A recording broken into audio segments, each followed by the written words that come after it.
하나님 말씀을 보겠습니다. 빌립보서 2장 5절부터 11절입니다.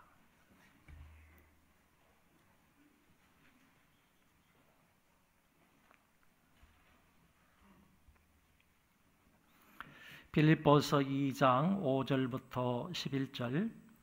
너희 안에 이 마음을 품으라. 곧 그리스도 예수의 마음이니 그는 근본 하나님의 본체시나 하나님과 동등됨을 취할 것으로 여기지 아니하시고 오히려 자기를 비워 종의 형체를 가지사 사람들과 같이 되셨고 사람의 모양으로 나타나사 자기를 낮추시고 죽기까지 복종하셨으니 곧 십자가에 죽으심이라. 이러므로 하나님이 그를 지극히 높여 모든 이름 위에 뛰어난 이름을 주사 하늘에 있는 자들과 땅에 있는 자들과 땅 아래에 있는 자들로 모든 무릎을 예수의 이름에 꿇게 하시고 모든 입으로 예수 그리스도를 주라 시인하여 하나님 아버지께 영광을 돌리게 하셨느니라. 아멘. 오늘 우리가 읽은 이 본문의 말씀은 사도 바울이 빌립보 교회에 보낸 편지 중의 일부입니다. 우리가 아는 것처럼 이 빌립보 교회는 사랑이 굉장히 많았던 교회였습니다. 그리고 전도에도 열심히 있었던 교회이고 뿐만 아니라 하나님의 일에 또는 교회 일에 헌신적으로 일했던 그런 교회가 빌립보 교회입니다. 그럼에도 불구하고 이 교회에 한 가지 약점이 있었는데 그것은 바로 교인들 사이에 다툼이 있었다는 것입니다. 교인들 사이에 한마음 한뜻이 되지 못하고 하나님의 일을 하는데 다툼이 있게 되자 바울은 아버지의 마음으로 그 교인들에게 너희들 한 마음을 품어라, 같은 마음을 품어라, 이런 말로 권면한 말씀이 오늘 본문의 말씀이 되겠습니다. 하나님이 기뻐하시는 아름다운 교회 공동체를 세우려면 무엇보다 서로 한마음 한뜻을 가지는 것입니다. 그것은 곧 주님의 마음으로 겸손과 순종의 마음입니다.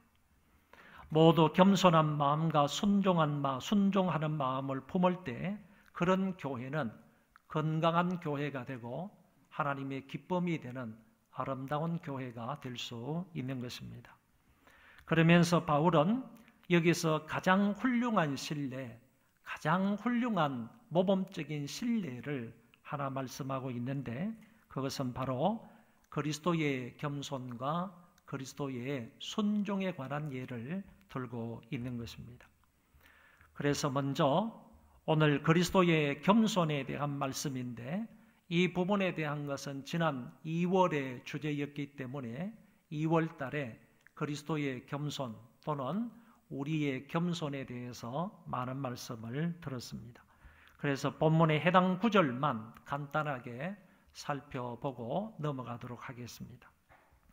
주님이 자기를 낮추신 겸손에 관한 말씀이 6절, 7절에 나타나고 있는데 그 중에 6절 말씀부터 보도록 하겠습니다. 그는 근본 하나님의 본체시나 하나님과 동등됨을 취할 것으로 여기지 아니하시고 이때에 그는 바로 그리스도를 지칭하는 말입니다. 여러분, 하나님은 한 분이십니다. 하나님은 한 분이시지만 하나님은 삼위로 존재하신다라는 것입니다. 이 세 위는 관계론적 차서 관계에서 1위, 2위, 3위라고 부르지만 그것이 신적 권위에 차등이 있다는 말은 아니다라고 이해해야 합니다. 다시 말씀을 드립니다. 하나님은 삼위일체 하나님이신데 여기에서 삼위라는 이 말은 관계론적 차서 관계에서 1위 성부 하나님, 2위 성자 하나님, 3위 성령 하나님이라고 부르지만 이것이 신적 권위에 차등을 두고 부르는 말은 아니다. 그런 얘기입니다. 신적 차등은 없다. 그런 얘기가 되겠습니다. 그래서 삼위 하나님은 신적 권위에 있어서는 동일하신 분이다라고 설명할 수 있습니다. 이런 선상에서 성자 예수님은 성부 하나님과 동일한 신적 영광과 존귀와 권세를 가지고 계신 분입니다. 하나님의 본체이신 그분이 하나님과 동등됨을 취할 것으로 여기지 아니했다, 이렇게 말씀합니다.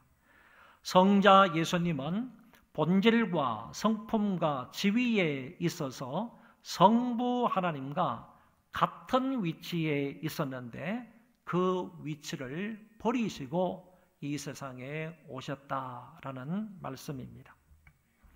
그리고 7절에 보면 오히려 자기를 비워 종의 형체를 가지사 사람들과 같이 되셨다고 하셨습니다. 여기서 자기를 비워 종의 형체를 가졌다 하는 이 말은 자기 스스로 아무것도 아닌 것처럼 여겨서 자원하는 종이 되었다라는 뜻입니다. 하나님이시고 만유의 창조주이신 그분이 스스로 아무것도 아닌 것처럼 여기셨다, 그런 말입니다. 사실 그리스도는 너무 크시고 위대하신 분이시고 거룩하시고 영광스러운 분이시기 때문에 자기를 비우지 않으시면 결코 이 작은 세상이 그를 품거나 담을 수 없는 것입니다. 이 작고 보잘것없는 세상 가운데 오시기 위하여 주님은 자기 스스로를 비우셔야만 이 세상에 오실 수가 있었던 것입니다. 쉽게 말해서 예수님이 자기를 비웠다는 이 말은 그의 신성을 포기했다는 말이 아니고 하나님과 동등된 위치를 버리고 사람의 위치로, 인간의 위치로 내려오셨다라는 뜻을 가지고 있습니다. 곧 하나님과 동등된 위치에 있는 신성을 가진 존재가 인간이 살아가는 이 시간과 공간의 제약 속으로 들어오셨다라는 말씀입니다. 그리하여 신이, 하나님이 사람과 같이 되신 것입니다. 신이 사람이 되었다, 인간의 모습으로 이 세상에 오셨다라는 이 말은 우리 인간의 이성으로는 가히 상상할 수도 없는 말이라고 봅니다. 창조주가 피조물처럼 되셨다 하는 이 말을 우리가 상상이나 할 수 있겠습니까? 하늘 보좌를 버리시고 낮고 천한 말구유에 오시고 멸시와 천대의 십자가 위로 내려오신다는 것이 말이나 되는 것입니까? 이것은 인간이 화장실 밑에 구더기가 되는 것보다 자기를 더 철저히 비운 사건입니다. 피조물인 인간이 피조물인 구더기로 내려가는 일은 있을 수 있는 일이지만 신이요 창조주이신 그분이 인간 세계로, 그것도 종의 형체로 오신다는 것은 있을 수 없는 일이라는 말씀입니다.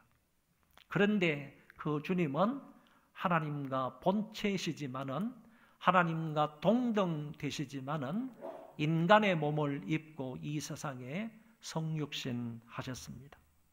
창조주가 피조물 세계에 들어오신 것이고 초절자가 물질의 세계에 참여한 이 성육신 사건은 그분의 가장 겸손함을 나타내주는 사건입니다. 저와 여러분들이 그리스도의 이 겸손한 마음을 품고 살아가야 교회 안에서 다툼과 갈등이 없이 경건한 건강한 공동체를 유지할 수 있다는 말입니다.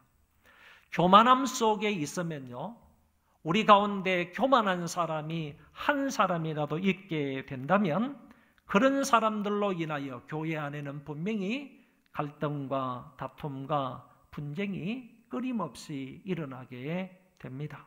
그러나 자신을 낮추고 겸손함으로 남을 섬기고 남을 높이는 사람이 있다면 거기에는 분명히 화평과 은혜가 넘쳐나게 되는 것입니다. 예수님은 제자들을 부르시면서 이런 말씀을 하셨습니다.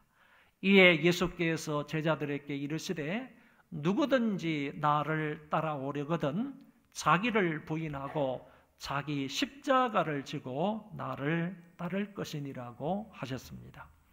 예수님을 따르는 길은 끊임없이 자기를 부인하는 길입니다.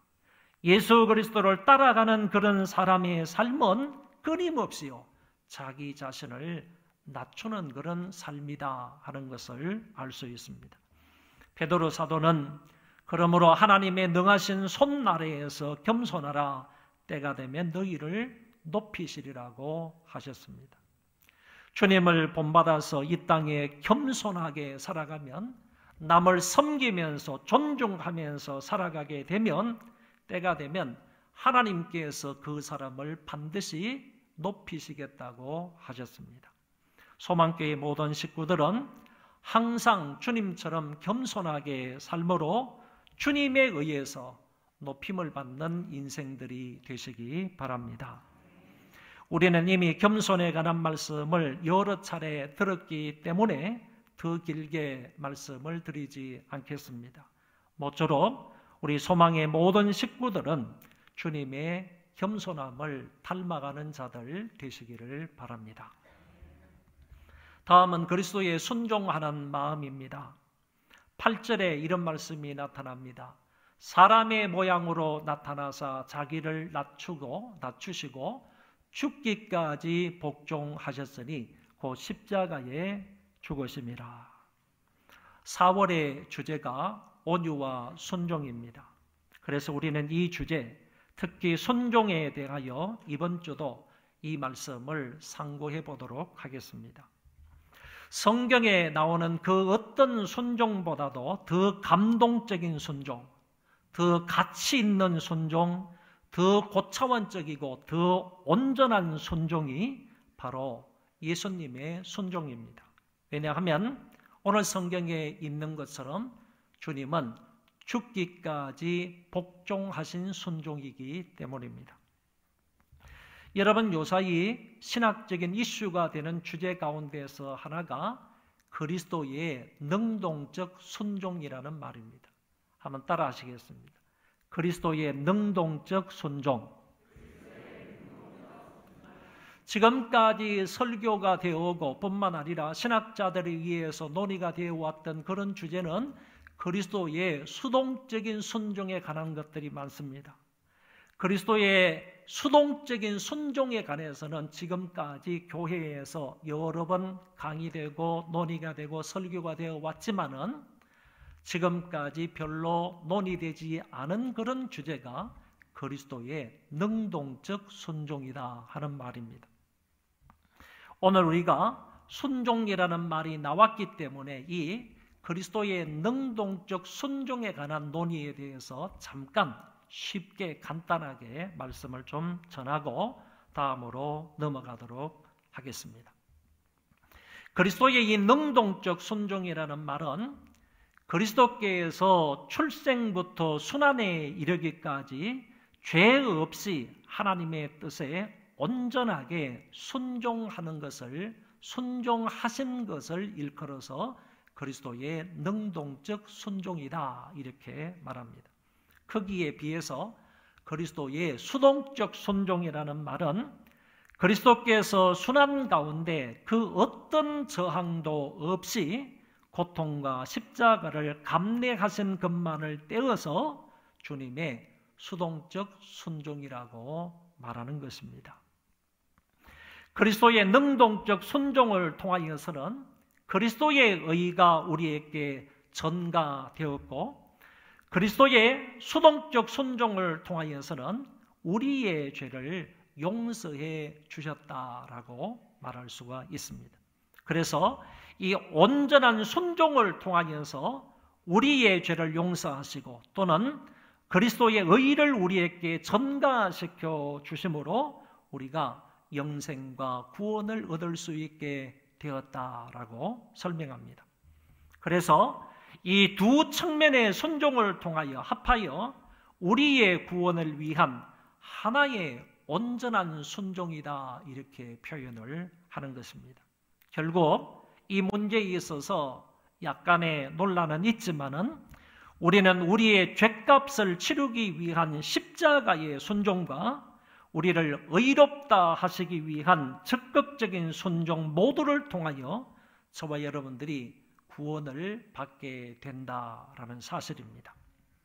오늘 이 시간에는 이 두 측면에서의 순종을 구분하지 아니하고 하나의 온전한 순종 측면에서 오늘 본문 말씀의 순종을 설명하려고 합니다. 유명한 로마 철학자 시세로라는 사람이 이런 말을 했습니다. 십자가형은 가장 잔인한 죽음이다.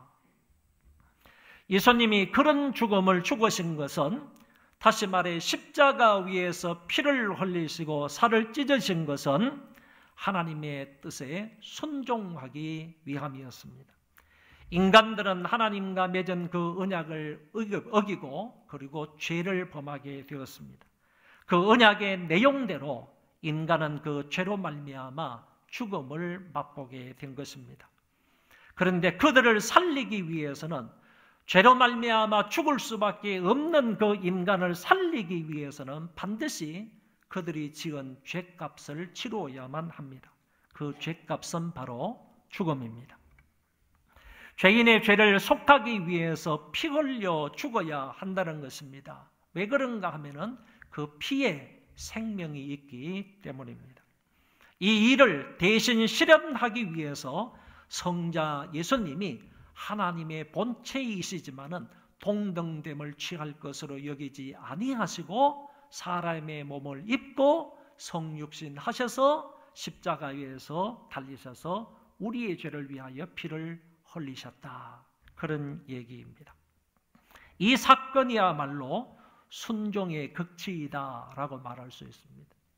예수님께서 십자가에 달려 돌아가시는 것이, 그것을 통하여서 죄 많은 인류를 구원하시고자 하신 하나님의 의도에 따라서, 하나님의 뜻에 따라서 예수님이 죽기까지 복종하신 사건이기 때문에 십자가에서의 죽음은 순종의 극치이다라고 표현을 하는 것입니다. 사도 바울은 로마서 5장에서 이렇게 말씀합니다. 우리가 아직 연약할 때의 기약대로 그리스도께서 경건치 않은 자를 위하여 죽으셨도다. 의인을 위하여 죽는 자가 쉽지 않고 선인을 위하여 용감히 죽는 자가 혹 있거니와 우리가 아직 죄인 되었을 때에 그리스도께서 우리를 위하여 죽으심으로 하나님께서 우리에게 대한 자기의 사랑을 확정하셨느니라. 여러분, 의인들을 위해서 죽는 사람 별로 없습니다. 선인을 위해서 죽는 사람은 혹 있을지 모릅니다. 그렇지만은 죄인을 위해서 죽는 사람이 어디 있느냐? 그런데 우리가 죄인 되었을 때에도, 죽을 수밖에 없는 죄인임에도 불구하고 우리를 위해서 죽으심으로 하나님께서 우리에게 대한 자기의 사랑을 확정하셨다, 이렇게 오늘 성경은 분명히 말씀하고 있습니다. 우리가 연약할 때에 그리스도께서 우리를 위해서 죽으셨습니다. 우리가 죄인 되었을 때에 그리스도께서 우리를 위해서 죽으셨습니다. 이것을 일컬어서 대속적 죽음이라 이렇게 표현을 하는 것입니다. 내가 죽어야 할 그 자리인데, 내가 십자가 위에서 피를 흘리면서 죽어야만 하는데, 그 대신에, 나 대신에 그리스도께서, 죄 없는 그리스도께서, 의로우신 그리스도께서 나 대신에 대속해서 죽어주셨다라는 의미로 이 죽음을 대속적 죽음이라고 하는 것입니다. 여러분, 이 세상에 4대 성인이 있습니다. 공자나 석가모니나 그리고 소크라테스나 예수님을 일컬어서 4대 성인이라고 말합니다. 이들의 죽음에 관해서 한번 생각해 보시기를 바랍니다. 먼저 동양의 성인으로 알려져 있는 공자는 72세에 자연사했습니다. 석가모니는 80세에 역시 자연사했습니다. 자연스럽게 노환이 와서 죽었다, 그런 얘기입니다. 그리고 서양의 성인으로 불리는 소크라테스는 독이 든 잔을 마시면서 사형을 당하였고 예수 그리스도는 십자가형을 받으셨습니다. 여러분, 성인들의 이 역사적인 죽음을 비교해 보면 여러분은 어떤 생각이 드십니까? 이 네 사람 성인 가운데에서 예수 그리스도를 제외하고 나머지 세 사람은 자기들의 죄 때문에 자기들이 죽는다는 것입니다. 소크라테스는 신성모독죄를 지었습니다. 그리고 청소년들을 타락시킨다는 그런 죄목 때문에 죽었습니다. 그러나 근본적으로 소크라테스를 비롯해서 나머지 또 공자나 아니면 석가모니나 이 모든 사람들은 아담으로부터 물려받은 그 죄 때문에 그 죄로 인하여서 그 사람들은 다 죽게 되었다라는 사실입니다.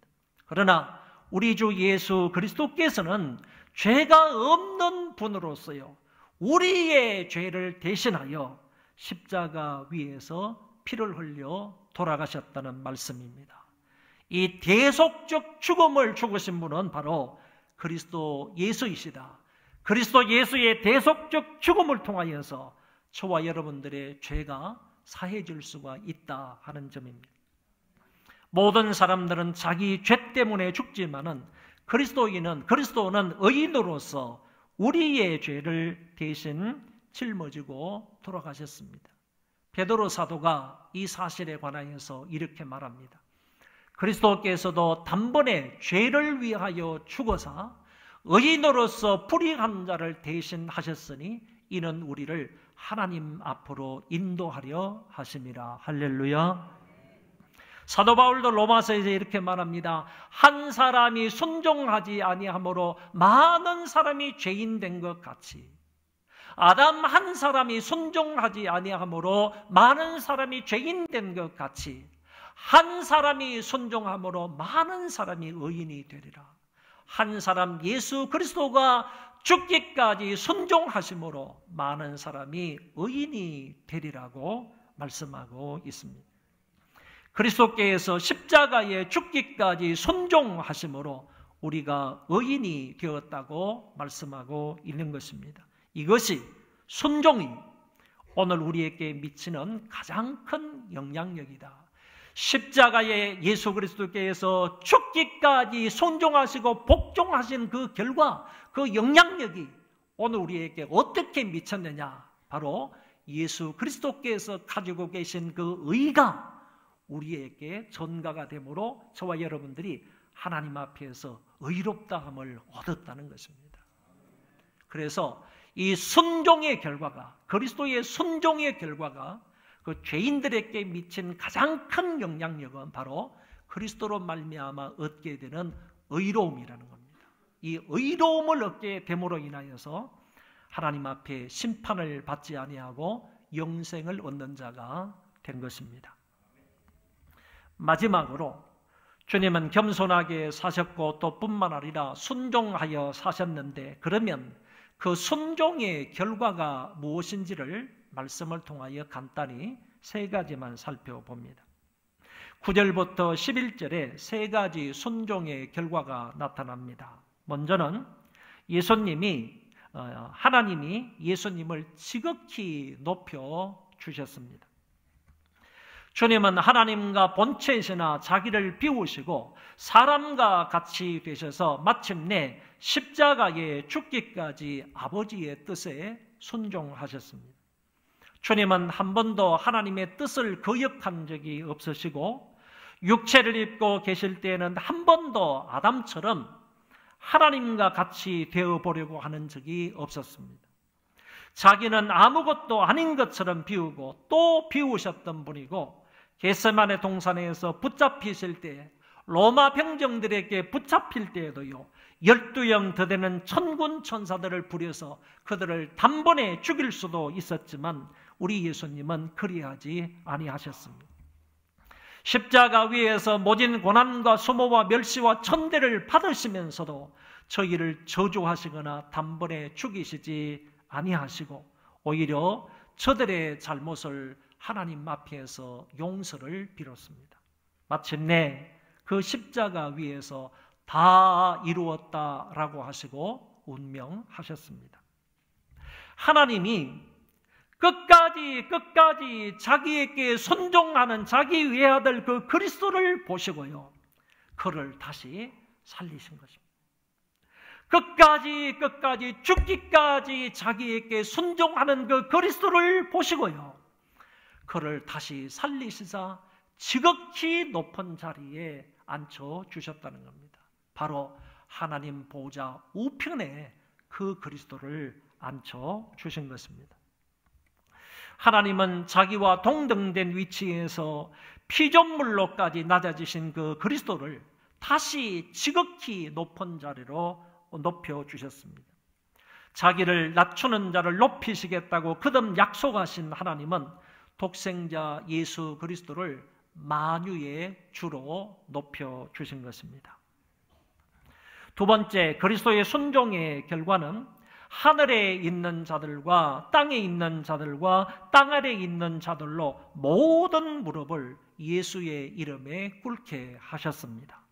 이 말은 모든 피조물들이 예수님에게 굴복하고 경배의 대상으로 여기는 위치로 높여주셨다라는 말씀입니다. 땅에서 그리스도를 희롱하던 사람들도 있었지 않습니까? 배척하는 사람들도 있었습니다. 창으로 옆구리를 찌른 자들도 있었습니다. 그의 얼굴에 침 뱉은 사람들도 있었습니다. 이런 사람들을 비롯한 모든 자들의 무릎을 예수님 앞에 꿇게 하시겠다, 그런 얘기입니다. 그분에게 엎드려서 경배하고 말 것이다, 그런 얘기입니다. 에베소서 1장 22절에 이렇게 말씀합니다. 또 만물을 그 발 아래 복종하게 하시니 그를 만물 위에 교회의 머리로 주셨느니라. 베드로전서 3장에는 저는 하늘에 오르사 하나님 우편에 계시니 천사들과 권세들과 능력들이 저에게 순복하느니라. 이런 영적인 존재들까지라도요, 천사들, 권세자들, 능력, 이런 영적인 존재들까지라도 그 예수 그리스도 앞에 전부 다 무릎 꿇어 순복하게 만들겠다고 말씀하십니다. 세 번째 결과는 모든 입으로 예수 그리스도를 주라 시인하게 하겠다고 하셨습니다. 모든 입으로 예수 그리스도라 시인하게 하겠다는 말은 그를 하나님으로 인정하게 하겠다, 했다라는 뜻입니다. 그래서 하나님 아버지께 영광을 돌리게 했습니다. 그리스도를 나의 주라고 고백하는 것은 성부 하나님의 뜻이며 또한 그 영광을 위한 모든 것입니다. 다시 말해 우리의 이 고백이 하나님께 기쁨을 준다는 말씀입니다. 오늘 말씀을 정리하겠습니다. 사랑하는 성도 여러분, 우리도 예수님의 겸손을 본받아서 항상 주의 마음으로 섬기면서 살아가는 자들 되시기 바랍니다. 주님이 내가 하늘의 높은 보좌를 버리고 이 땅에 와서 너희의 종이 되지 않았느냐? 그러므로 너희도 나처럼 사람을 섬기는 종이 되어야 한다라고 하십니다. 겸손히 섬기는 사람을 하나님이 높여주시겠다고 말씀하셨습니다. 여러분도 잘 아는 프란시스라는 성자가 있습니다. 프란시스의 제자가 어느 날 기도하다가 환상을 보았고 천국에 가가지고 천사들의 안내를 받으면서 천국의 이곳저곳을 구경하게 되었습니다. 한참 구경을 했습니다. 그런데 어느 곳에 갔더니만은 아주 휘황찬란한 아주 좋은 보좌 하나가 놓여져 있었습니다. 이 보좌를 보니까 정말 굉장히 찬란한 겁니다. 굉장히 위험 있는 그런 보좌가 하나 있는 것을 보고 프란시스의 제자가 자기를 안내하는 그 천사에게 이렇게 물었습니다. 이 보좌에는 누가 앉을 것입니까? 이렇게 물었더니 천사가 대답하기를 세상에서 제일 겸손한 성 프란시스가 앉을 의자입니다 라고 대답을 했답니다. 그러다가 이 제자가 잠에서 깨어났습니다. 잠에서 깨어나서 곰곰이 생각을 하는 겁니다. 우리 스승이 프란시스가 정말로 훌륭하고 겸손한 그런 사람이기는 하지만 자기가 볼 때에는 아무리 유명하고 훌륭하고 겸손한 그런 사람이라 할지라도 하늘의 그 보좌에 앉을 정도는 아닌 것 같단 말이지. 자기 스승이 아무리 겸손하다 할지라도 하늘에 그렇게 휘황찬란한 그 보좌에 앉을 정도의 사람이 되겠나? 이런 생각을 하게 되었던 겁니다. 속이 은근히 뒤틀렸습니다. 그래서 제자가 스승을 찾아가서 프란시스에게 이렇게 묻는 겁니다. 선생님은 자기 자신을 누구라고 합니까? 그랬더니 프란시스가 대답하기를 나는 세상에서 제일 악한 사람입니다. 이 세상에서 제일 악한 사람입니다. 이렇게 말하니까 그 제자가 선생님 무슨 소리를 그렇게 하십니까? 선생님은 지금 온 세상 사람들로부터 성자로 추앙을 받고 있는 사람이고 선생님보다 못한 도둑놈이나 사기꾼이나 그리고 살인자 이런 사람 얼마나 못된 사람들이 너무 많습니다. 이 사람들보다도 더 악하다고 선생님이 말씀하시니 그런 말은 당치도 않습니다. 이렇게 말을 하는 겁니다. 그때 이 프란시스가 아주 유명한 말을 했습니다. 만약에 하나님이 나에게 주셨던 그 은혜를 그런 사람들에게 베풀어 주셨다면 도둑놈이나 또 살인자나 사기꾼이나 악한 사람 그런 사람에게 베풀어 주셨다면 그런 사람들은 나보다 더 큰 성자가 되었을 겁니다. 하나님께서 내게 베풀어 주셨던 그 은혜를 그런 사람들, 도둑놈, 살인자, 악한 사람 이런 사람들에게 베풀어 주셨다면 그런 사람들은 나보다 더 큰 성자가 되었을 겁니다. 하나님이 내게 주신 은혜를 내게 주신 은혜가 청량할 수가 없다는 것을 말하면서 나에게 하나님의 은혜가 이처럼 컸기 때문에 그 은혜로 인하여서 내가 이 정도의 사람이 될 수가 있었던 것이라고 말하면서 이 사람은 겸손하게 그들에게 그 앞에서 자기 자신을 낮추면서 이야기를 했던 것입니다. 그래서 사람들은 지금도 이 성 프란시스의 겸손을 배우려고 하는 것입니다. 또한 예수님의 순종을 본받아서 끝까지 어떤 일에도 순종하며 살아가는 저와 여러분들이 되어지기를 바랍니다. 그런데 이 순종은요, 그 사람의 권위를 인정할 때 순종하게 되는 겁니다.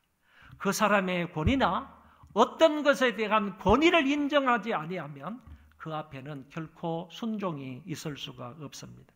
군대에 가면 쫄병들이 상관에게 순종하지 않습니까? 그런데 그 쫄병이 그 하위에 있는 사람이 상관의 권위를 인정하지 못하면 상관이 어떤 명령을 하든지 간에 순종할 수가 없게 된다는 얘기입니다. 자식이 아버지에게, 부모에게 순종하는 것이 마땅합니다. 그런데 이 자식들이 아버지에 대한 권위를 인정하지 못하면, 공경하는 마음이 없으면 절대로 자식들이 아버지에게 순종할 수 없는 것입니다. 교인들이 목사의 권위를 인정하지 못할 때 교인들로서 목사에게 순종하지 못합니다. 국민들이 나라의 대통령의 권위를 인정하지 못하면 대통령에게 순종할 수 없다는 얘기입니다. 이 모든 권위가 다시 말해서 내 위에 있는 사람, 회사를 다니는 사람은 직원이면 회장이나 사장의 말을 순종해야 되는데 순종하려고 한다면 반드시 거기에는 그분들의 권위를 인정해야 되는 것이고, 군대에서도 마찬가지고 가정에서도 자식들이 아비의 마음을, 아비의 권위를 인정하고, 교인들은 목사의 권위를 인정하고, 국민들은 대통령의 권위를 인정해야 되는데, 바로 그 권위가 하나님으로부터 온 권위다라는 것을 인정해야만 그 권위 앞에 순종이 가능하다는 얘기입니다. 마찬가지로 우리가 주님과 주님의 말씀에 고유한 권위를 인정을 할 때 거기에 순종할 수 있다는 겁니다. 이 성경이 오류가 없는 하나님의 입으로 나온 하나님의 말씀이라는 권위를 인정할 때 우리는 이 말씀에 순종할 수 있다는 얘기입니다. 권위를 무시하면 순종할 수 없을 뿐만 아니라 권위를 무시하는 것 자체가 하나님 앞에 죄일 수 있다는 것입니다. 왜? 권위를 무시하는 것은 권위를 주신 하나님을 무시하는 꼴이 되기 때문입니다. 우리는 하나님이 주신 권위 아래에서 순복해야 한다는 사실을 기억하시기를 바랍니다.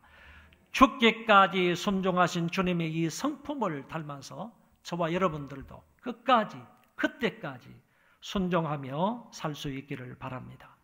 하나님이 순종하는 사람들에게 놀라운 은혜를 약속하셨습니다. 다음에 두 구절 성경을 한번 보시기 바랍니다. 만일 그들이 순종하여 섬기면 형통한 날을 보내며 즐거운 해를 지낼 것이요. 이사야 1장 19절의 말씀에 보면 너희가 즐겨 순종하면 땅에 아름다운 소산을 먹을 것이요. 자기가 있는 위치에서 철저하게 순종을 하면 형통한 날을 보게 되고 땅에 아름다운 소산을 먹게 될 것이라고 하셨습니다. 여러분들 앞에 형통한 날이 있기를 원하고 그리고 땅에 아름다운 소산으로 풍성히 먹기를 원한다면 하나님의 말씀에 철저하게 순종할 수 있기를 바랍니다. 우리 모든 소망교회 성도들 주님의 이 순종의 마음을 닮아서 순종의 성품을 닮아서 이 땅을 날마다 순종하며 살아갈 수 있기를 바랍니다. 여러분 마지막 이 성구를 같이 한번 읽어보도록 하겠습니다. 이게 바로 오늘 우리가 읽은 빌립보서 2장 7절에서 11절까지의 말씀인데 표준 세번역입니다. 우리가 가지고 있는 성경은 개역 개정판이고 표준 세번역으로 번역되어 있는 번역을 제가 여기다가 실었습니다. 다 같이 한번 읽어보도록 하겠습니다. 그분은 하나님의 모습을 지니셨으니 하나님과 동등됨을 당연하게 생각하지 않으시고 오히려 자기를 비워서 종의 모습을 취하시고 사람과 같이 되셨습니다. 그는 사람의 모양으로 나타나셔서 자기를 낮추시고 죽기까지 하셨습니다. 그러므로 하나님께서는 그를 지극히 높이시고 모든 이름 위에 뛰어난 이름을 그에게 주셨습니다. 그리하여 하나님께서 하늘과 땅 위와 땅 아래에 있는 이들 모두가 예수의 이름 앞에 무릎을 꿇게 하시고 모두가 예수 그리스도는 주님이시라고 고백하게 하셔서 하나님 아버지께 영광을 돌리게 하셨습니다. 아멘. 우리 그 자리에 다 일어나셔서 찬송 부르겠습니다.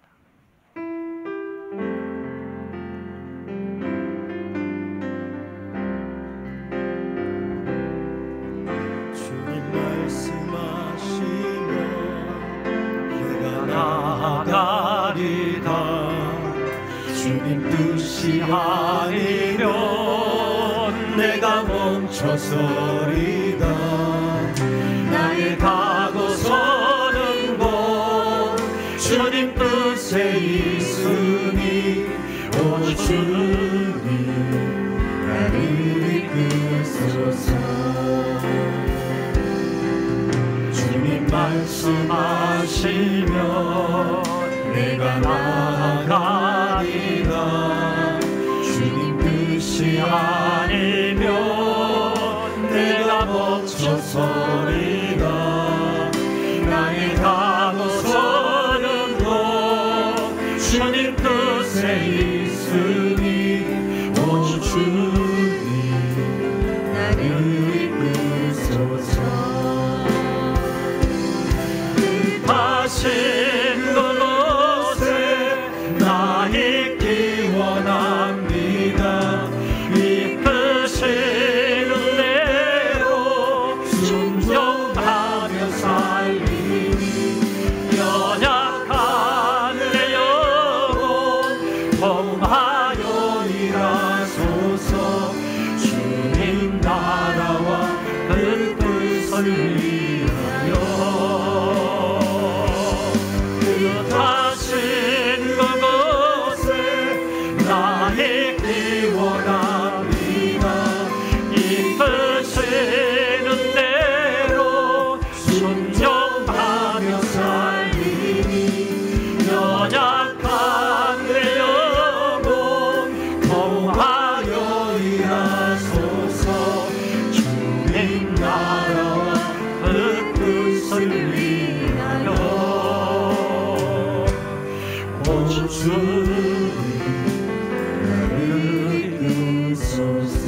주님, 오 주님 나를 이끄소서.